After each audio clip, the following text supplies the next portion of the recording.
الحمد لله والصلاة والسلام على رسول الله. اللهم وفقنا لما تحبه وترضاه، وبعد فسلام الله عليكم ورحمته وبركاته.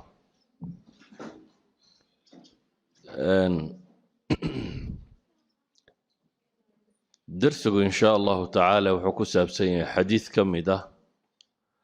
أحاديث النبي عليه الصلاة والسلام وقصة أروري في صحيح مسلم. حديث كسي أبا هريرة ورنا يوحان النبي عليه الصلاة والسلام: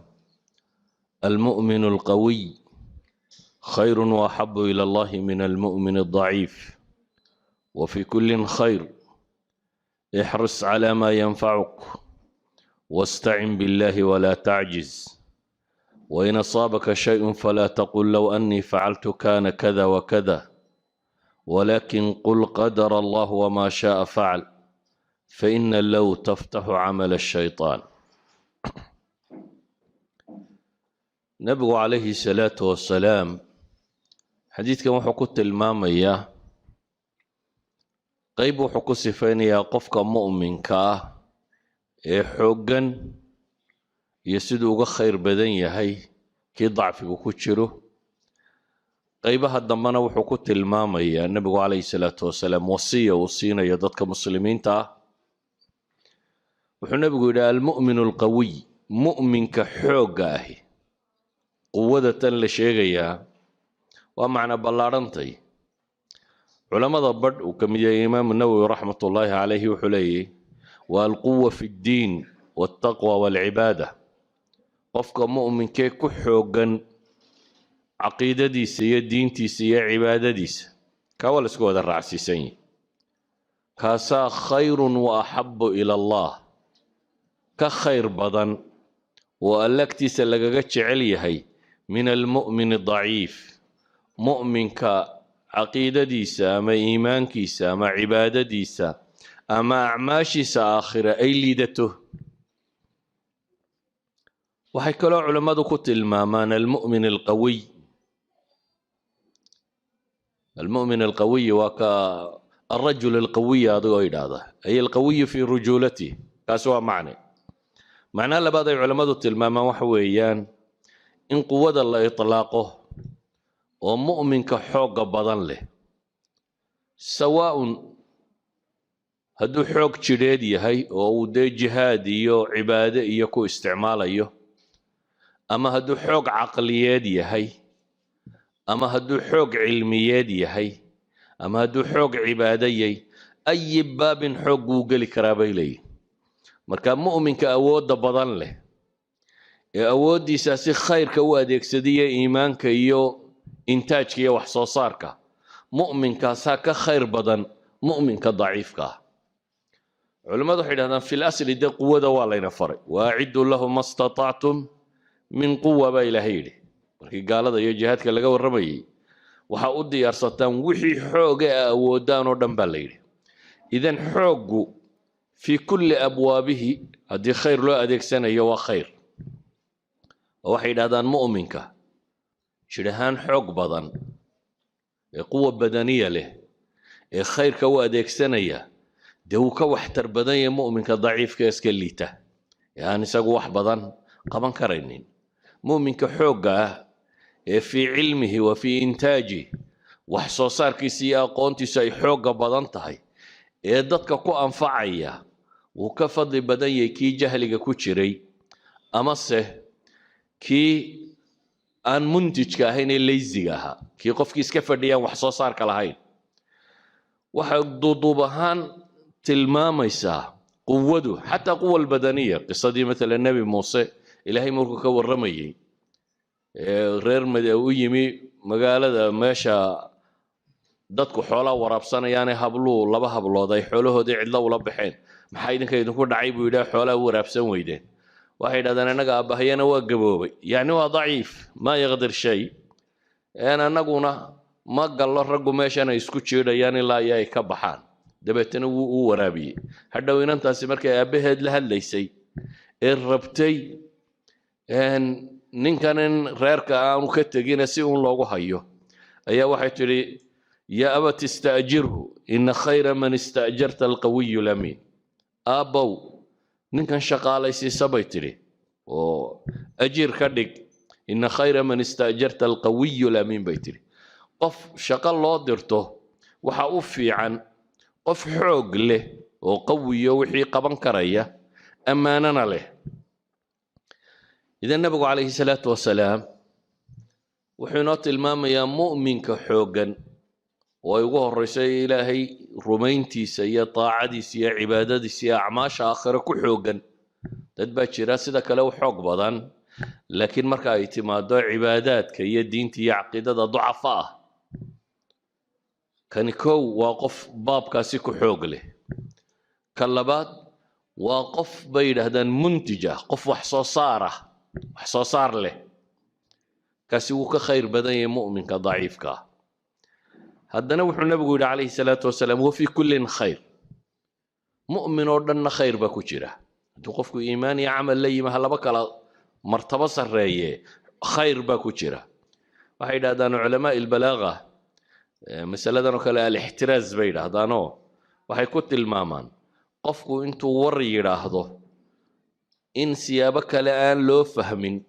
أيك احترازا مثلا الله القرآن كوحكولي لا يستوي منكم من أنفق من قبل الفتح وقاتل أولئك أعظم درجة من الذين أنفقوا من بعد وقاتلوا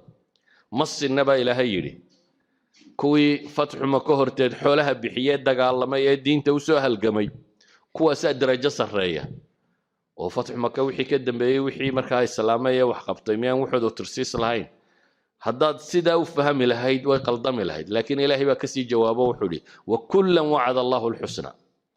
لما أنتو دي إلهي باوية بوهي وناق لبضو بوناق بيلي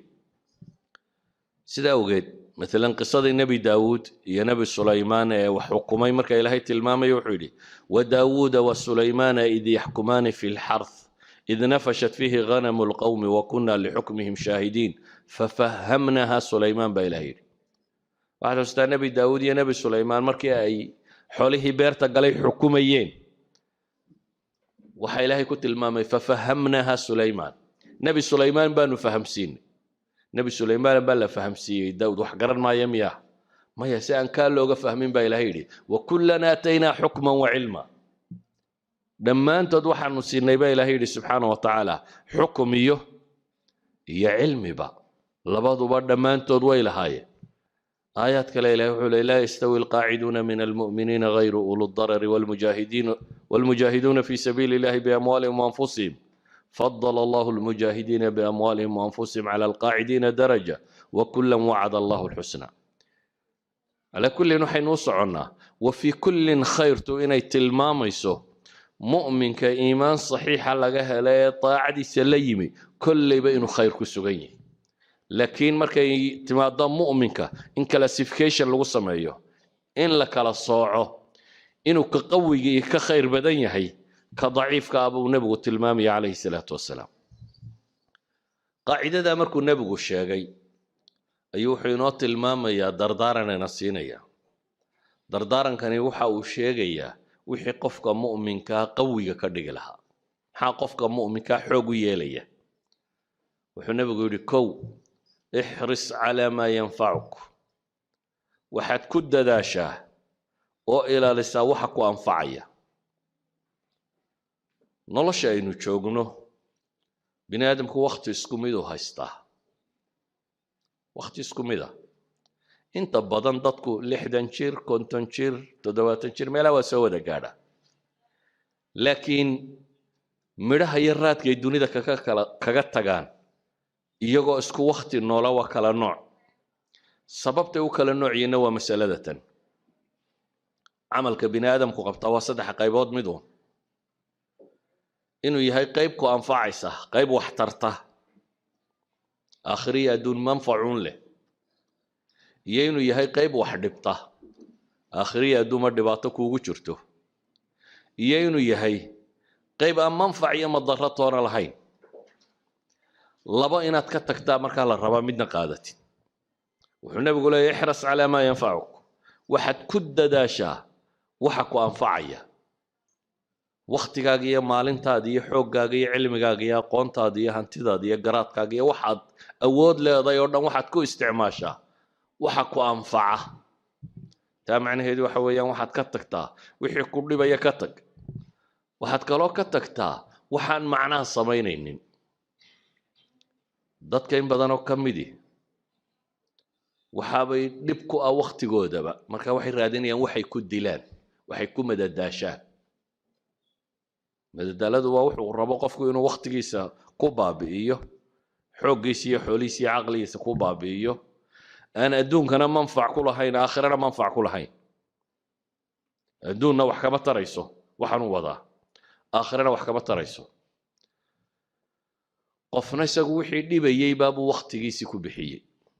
wax xaaraan oo aan diin ahaan ku bannaanayn oo caqiid ahaan bannaanayn oo ayuu ku bixiyey.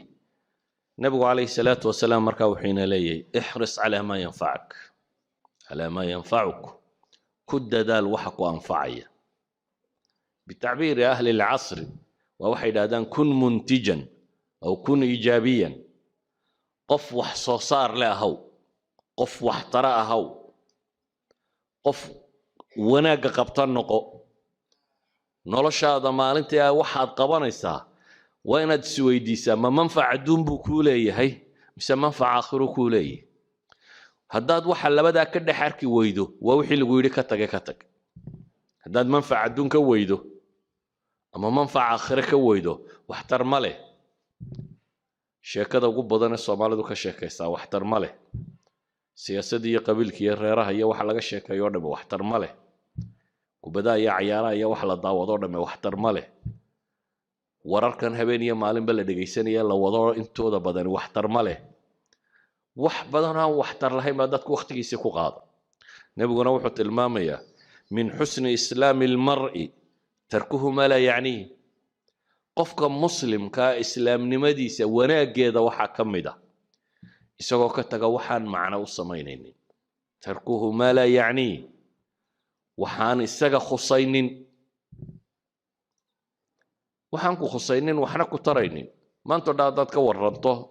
laba gaaloo meel isku dilay kii la dilay, adiga waxba ku tari mahayaan. warkooda iyo akhbaartooda waxba ku tari mayso. akhbaarta siyaasiga dad ka sheekeeya inteeda ugu badan le waxba ku tari mayso.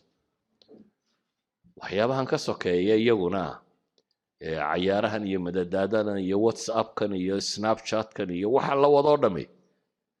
akharuhum waxbaabay dhibaan aakhiriya adduunba. inta aan aakhiriya adduun manfaca ku lahaynina aan wax dhibinina waa inaan adduun iyo aakhiratoona manfac ku lahayn. marka wixii aan manfac ku jirin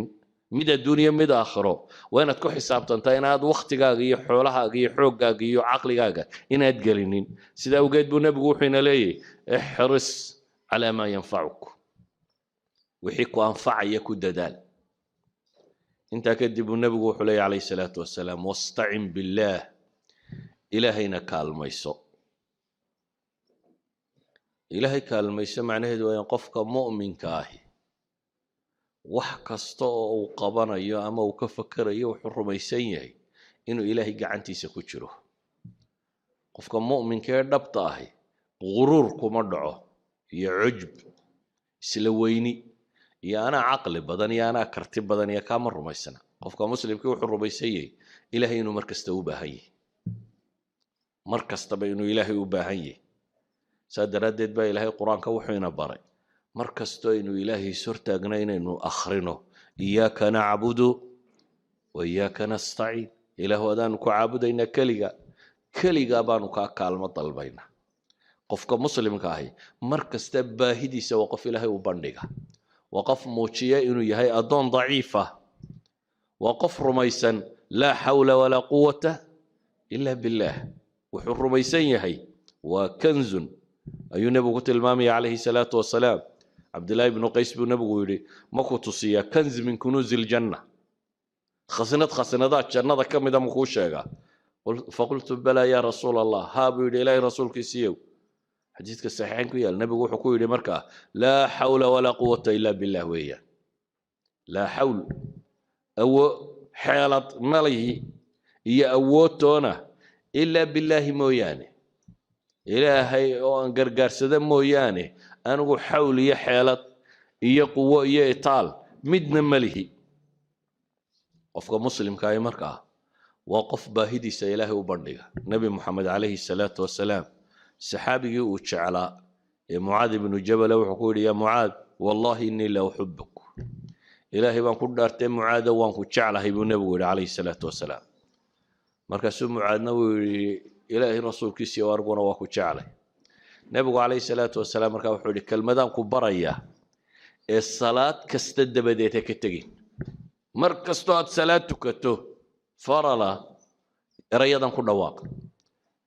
erayadu maxay yihiin waa erayada adkaarta aynu akhrino markaynu salaadaha tukanoyn allahuma acinnii calaa dikrik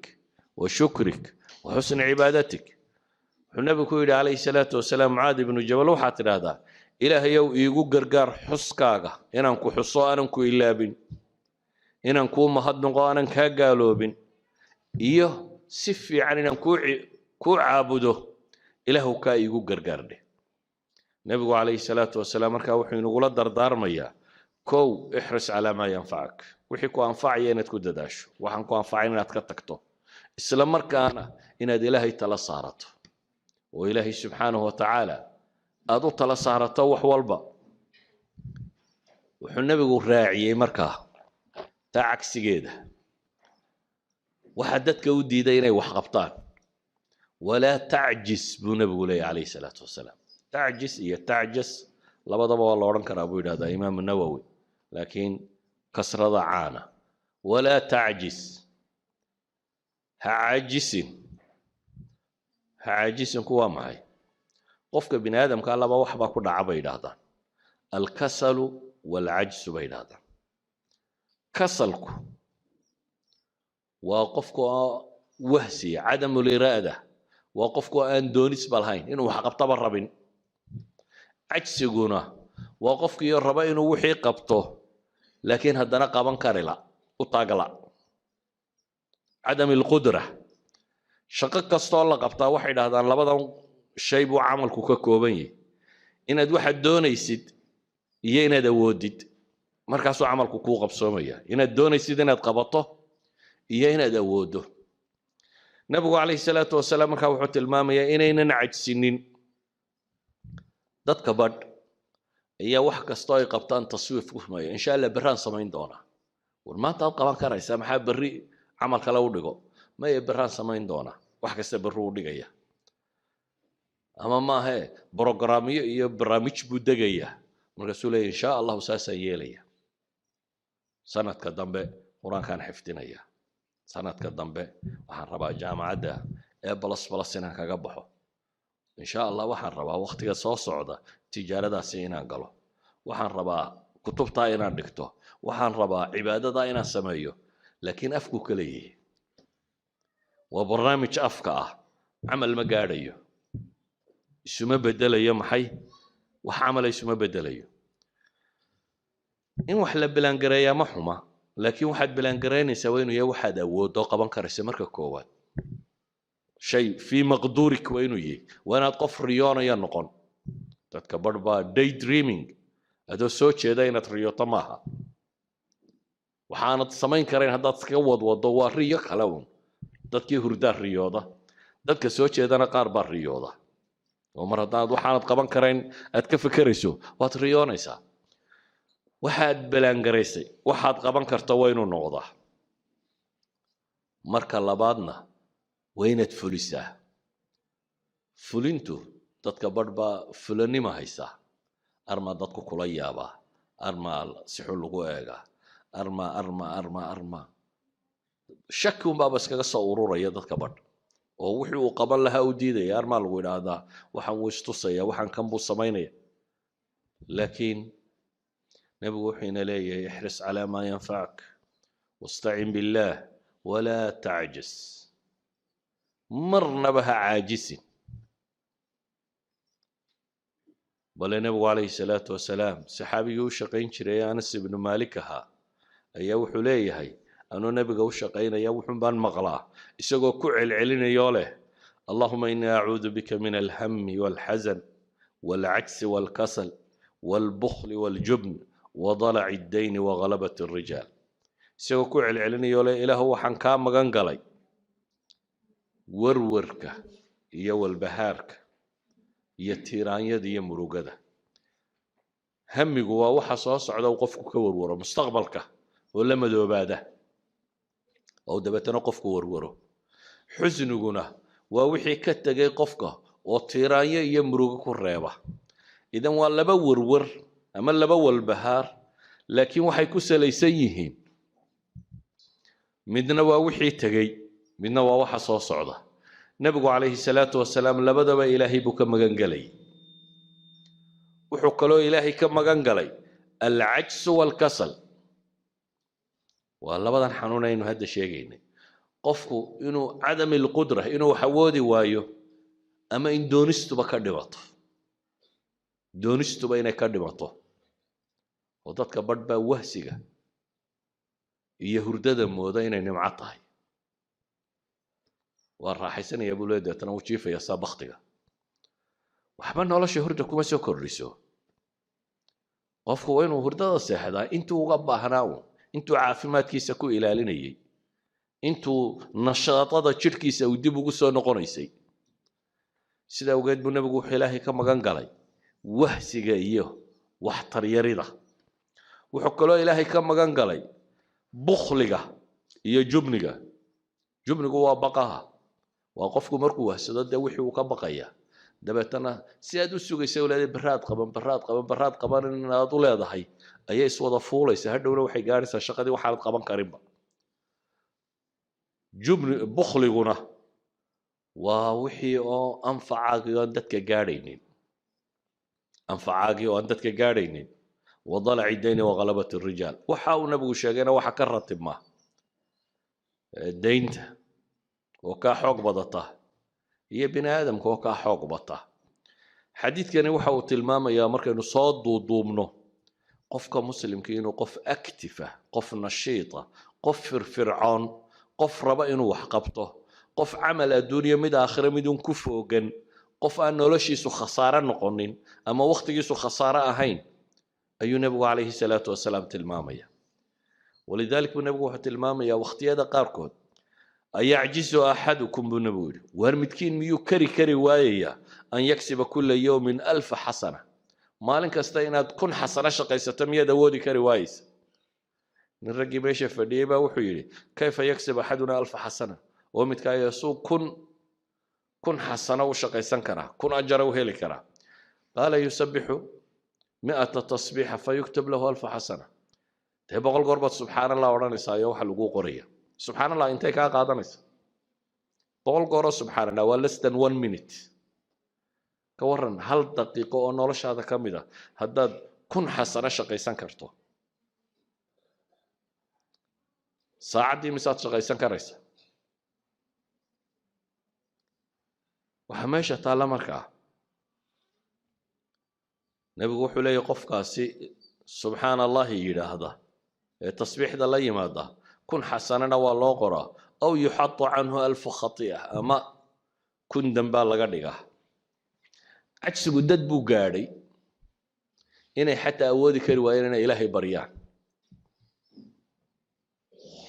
ilaahay baryadiisa xataa inay ka gaabsadaan. si awgeed buu nebigu wuxuu leeyahy acjasu nnaasi man cajasa can idducaa. acjasu nnaas man cajisa can idducaa. dadka waxaa u caajisnimo badan dee ninka awoodi kari waaye ilaahay inuu baryo. wa abkhalu nnaasi man bakhila bisalaam. dadka waxa kaloo u bakhaylsan buu nebigu leeyahy calayhi salaatu wasalaam qofka dadka kala bakhayla inuu ku yidhaahdo assalaamu calaykum.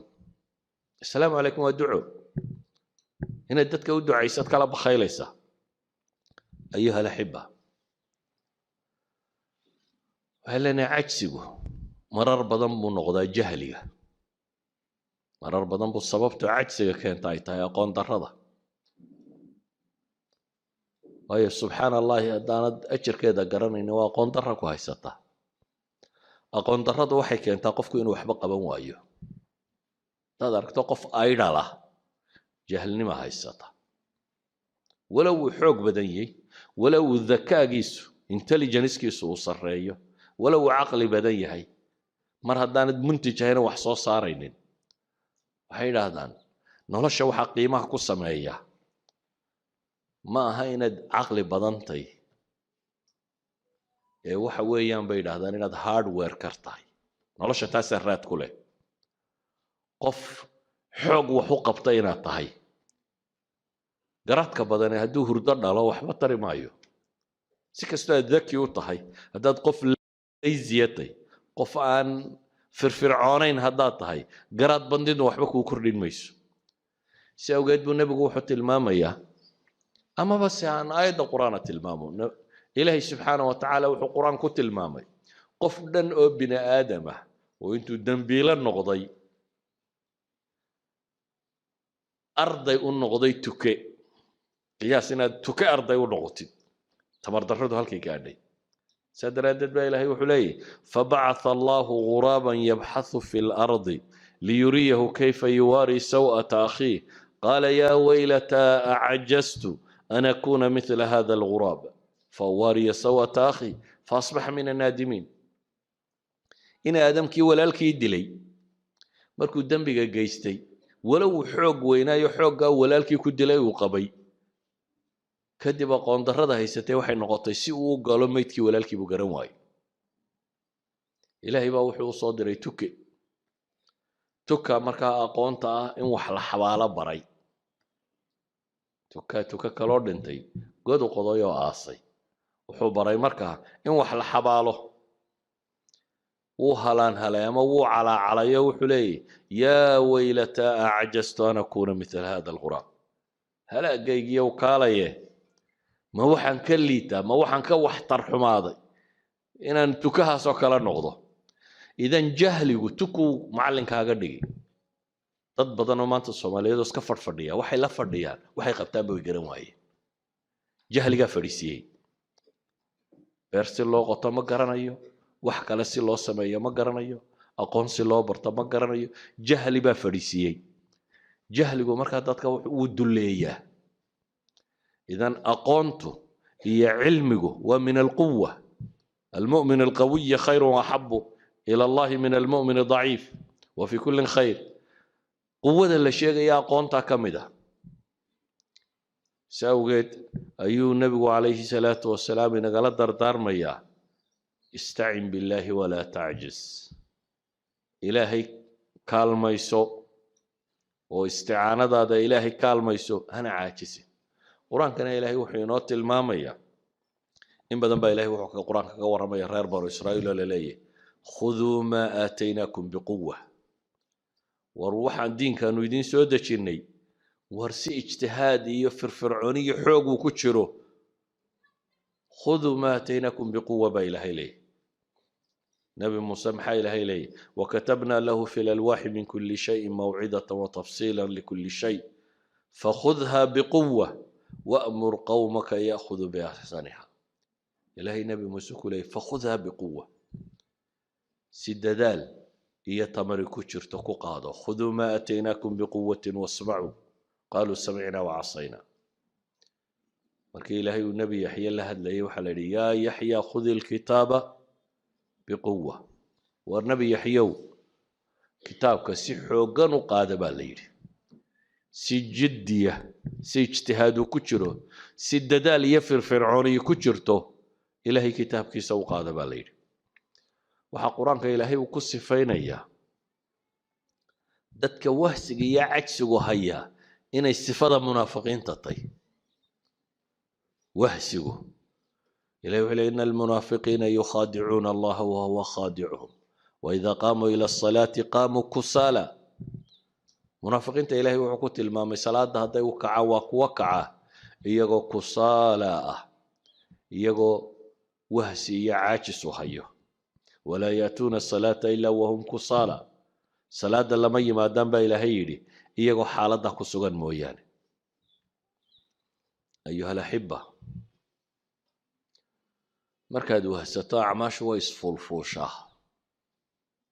wixii maanta kugu habboonaa inaad qabato markaad qaban weydo wayse sii kortaa sida awgeed baa ilaahay wuxuu ku tilmaamayaa yaa ayuha aladiina aamanuu ما لكم إذا قيل لكم انفروا في سبيل الله أثاقلتم إلى الأرض وردتك مؤمنين تهم حيد كل عي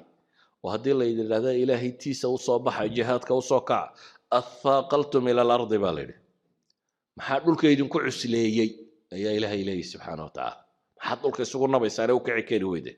أرضيتم بالحياة الدنيا من الآخرة ما أدون كآخرة كتشعلات با إلهي إلهي فما متاع الحياة الدنيا في الآخرة إلا قليل إلا تنفروا يعذبكم عذابا أليما ويستبدل قوما غيركم ولا تضروه شيئا أيها الأحبة كوا منافقين جهادك كوه سدا إلهي وحكوت المام إن الصفات كمنافقين تكمتي تاسي يا أيها الذين آمنوا خذوا حذركم فانفروا ثبات أو انفروا جميعا وإن منكم لمن ليبطئن فإن صار waxaydan ka mid ah ilaahay mid dadka ba cagsi gelinayo fariisinaya oo dib u reebaya waxay yiraahdaan daraasaadka cilmiga dambe xataa caafimaadka qoladan maanta ka shaqeysa waxay tilmaamayeen daraasay tilmaameen cilmiga Hong Kong ay ku sameeyeen oo dadka Hong Kong baadheen markaas waxay yiraahdeen laziness-kiya wax qabad la'aanta iyo sigaarka bulshada keeba dadka leyntiisa ku badan bay sigaarka waxa la wada yaqaan inuu sun yahay oo boysiyo dadka laayo cagsiga iyo iska fadhiga ka batay iyagu daraasaday sameeyeen qolana 6800 meelaas ay noqoto qolana 5700 maanta waa kuwan yiraahda xanuunada ugu tirada badan ee bini'aadamka ku dhaca waxa keena bay yiraahdaan maxay exercise laan exercise la sheegay inaad boodboodo quran ma waa inaad wax qabato laakiin haddaad iska yuurto una fadhidid qof fadhiya habeen iyo maalinba caafimaadkiisa ba khatar ku jira ka kale nolosha inaad wax tar ku yeelato iyo wax soo saar inaad yeelato ee waxa khatarta galaya waxa weeyaan maxay adiga caafimaadkaaga ba khatar galaya ولذلك بقى طبعا ما انت waxay tilmaamayaan qofku inuu nashaad iskeliyo ma macaan baad qabtaa ma sokor baad qabtaa ma kan baad qabtaa maalintii inta soco inta qabo inta yani waa wax qabo fadhigu marka aqligana uma fiicna iska fadhigaan waxba lagu qabanaynin jirkana uma fiicna aakhirana uma fiicna adduuna uma fiicna laziness marka nolosha meel laba wax kaga male ee waxa meesha taala qofka mu'minkii inuu muntij noqdo qof wax soo saar leh inuu noqdo waliga hamoodina waqtigu ku dhaafay dadka barba isle faataka alqataar ka sheegi jireen yani waqtigiiba tagay intaan meesha fadhiyay inta ku hadhay cimriga baa wax soo saar yeelan karta xalaya dadka badheysay oo maanta kuntan jirbaad ama waxbaad baran karaysaa dad ba kuntan jirreynta ku bilaabeen culimadii waaweynay dunida noqday ma garanaysid cimrigaagu intuu ku gabagaboobi doono ma garanaysid inta ilaahay adiga chance ku siiyay adiga waxa ku xilka ku saaranay wuxuu yahay inaad rumaysato cimrigu wali mutasac baa jira nabi maxamed alayhi salaatu wasalaam isagoo taa inagu dhiirinaya wuxuu tilmaamaya in qaamat as-saa'a wa fi yadi ahadikum fasila fa in istata'a an la taqum hatta yaghrisaha falyaghrisaha nabigu wuxuu leeyahay hadduu qiyaamuhu xaggaa ka soo bilaabo soo kaco oo aad gacanta ku hayso fasiilada waxa la yiraahdaa geetimireedka yar la abqaalayo geetimireed yar aad gacanta ku hayso haddaad ka gaarsiin karto inaad abqaasho buu nabigu leeyahay abqaal beer haddaad ka gaarsiin karto beer oo inaga iyadaan qiyaamaba inaan arkaynin baynu fadhinaa oo leenahay waan gaboobay Soomaalidu 40 jirkay ku gabowdaa Soomaa في Soomaaliga markuu bini'aadamkuba uu xoog badnaa markuu gaaro ayuu yiraahdaa waan gaboobo xolabo iga dhamaadeen bini'aadamku aqligu ka gabooba haddaad maanka ka gabowdo ayuu maad gabowday inta kale waxbaad qaban kartaa inta kale waxbaad qaban kartaa sawgeed buu nabigu calayhi salaatu wasalaam wuxuu inoo tilmaamayaa qabla al-mawt in furas jiro inta geerida ka horeysa inaad fursad haysato fursad wax lagu qabto inaad haysato waxaad yareysanaysaa wax weyn noqda waxaad yareysanaysaa maxaan uga jeedaa sadar quraan inaad qaybtaa waa wax kula yar Soomaa xasilada oo haddaan maalin kasta sadar qayb goorma quraan ka dhamayn haddaan sadar qayb goorma quraan ka dhamayn waxay dhahaan dhowr iyo 10 sannadood waad ku dhammaynaysaa haddaad maalin kasta sadar qaybto hadda waa sadar hal sadar waxay dhahdaan waxqabadku taraakumka beeritaanku qiimaha ku sameeya markanaad qabanayso waxa yaraantiisa ayay kuu muuqanin haddaad maalintii hal safxa qorto hal page haddaad maalintii qorto sanadkii imisaad soo saaraysaa ugu yaraan 2 buug baad qori kartaa sanad kasta waayo sanadku waa 365 maalmood haddaad maalin kasta page qorto macnaheedu waxa weeyaan ugu yaraan buug 300 page ka badan ayaad qori kartaa laakiin haddaad tiraahdo ma xaashi aan qoray baa buug noqon doontaa maxaan xaashi ka qori doona aqoontu iyo waxqabadku iyo waxtarku taraakumka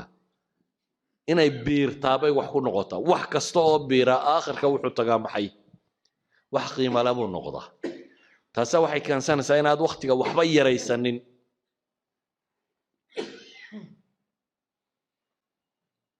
nin wadaada wuxuu ii tilmaamayay jaamacad buu master degree ku qaatay isagoo shaqo kale markaa wada inta uu gaariga soo socday uu gurigiisa ku sii socda buu dhageysan jiray una cajiladii jaamacadda warkeeda inta loo duubo ayuu wuxuu dhageystaa inta maxay uu gaariga sii wado hadda inta gaariga gurigaaga jaamacadda inta tagtay gurigaaga ku sii socota inta aad dhageysato ayaad ku qalin jabin kartaa laakiin waa hadday taraakumto de waa haddaad maalin walba sida tan u dhageysanayso marka waxaan uga dan leenahay camalku iyo waxqabadku iyo waxbarashadu iyo wardigu iyo wax waliba in la biiriyaabay wax ku noqdaan in la joogteeyaabay wax ku noqdaan camalka inaad joogtayso ayuu wax ku noqonaya ilaahina wuxuu ina leeyahay walaa tahinu walaa taxzanu waantum laclawna in kuntum mu'miniin war dadka mu'miniintow wahniyuu idinku dhicin haniyad jabina hana murugoonina idinkaa koreeya baa ilaahay tilmaamaya haddaa kuwa mu'miniina tihiin haddaad dariiqa iimaanka raacdaan waa koraynaysaan xataa markan awooddaadu intaad qaban kartaa ha yaraata laakiin intaa qabo sawgeed baa ilaahay qur-aanka wuxuu leeyahay waka'ayin min nabiyin qaatala macahu ribbiyuuna kathiir فما وهنوا لما أصابهم في سبيل الله وما ضعفوا وما استكانوا والله يحب الصابرين بدنا أنت النبي قاتل معه الربيون معي سايلا دقال قالين كوا رب اللون نسبي داد إلهي سليبي ومي ضعيف وحيد بسو قاري مي إسديب مي إسدول دقين يا واحد نغدين داد ولو markaa lagaba xoog batay wada camalkii ilaahay intay natiijada ka gaarayaan ayuha lahiba marka xadiiska kan wuxuu nabigu ku gabagabeynaya calayhi salaatu wasalaam weer tilmaamaysa ereyga low ah wixii kaa tegay tiiraanyadooda inaad isku mashquulin oo wuxuu nabigu tilmaamaya calayhi salaatu wasalaam ha oranin bal ma haddaan sidaa iyo sidaa yeeli lahaa waxaasaa soo bixi lahaa saasaa noqon lahay faina low taftaxu waxay furtaa low waa camal shaydaan albaabka shaydaankay furtaa oo maxaa jira alqadaa walqadar mar hadduu ku dhaafo lama calaacalo qaar baa waxay yidhaahdeen low kaanuu cindana maa maatuu wamaa qutiluu haddayna la joogi lahayn waa kuwo munaafiqiina waxay leeyihiin muslimiintaa soo dhimanaysa hadday iska joogi lahayn oo nala fadhiyi lahaayeen maa maatuu wamaa qutiluu manay dhinteen labana dileen ilaahay subxaana wa tacaala wuxuu u tilmaamayaa qul low kuntum fii buyuutikum labaraza aladiina kutiba calayhim alqatlu ilaa madaajicihim waar xataa guryihiina haddaa ku jirtaan intii wakhtigu ka dhammaatay geeridu way u iman lahayd baa ilaahay leeyahy subxaana wa tacaala saa awgeed low waxay culamada qaar yidhaahdaan mawducu tacliimkuunbay ku fiicantahy ayaa la isticmaali karaa oo maalan jaamacad baad ka soo qalijabisay wixii aad barataa marketka aan shaqo ku lahayn qof yar baa ku yidhi ila tale markaasaa waxaad ku tidhi maanta haddaan jaaniskaa haysan lahaa low kaan دان شارس كاه يصلها كان ما قالينا كاسان قال له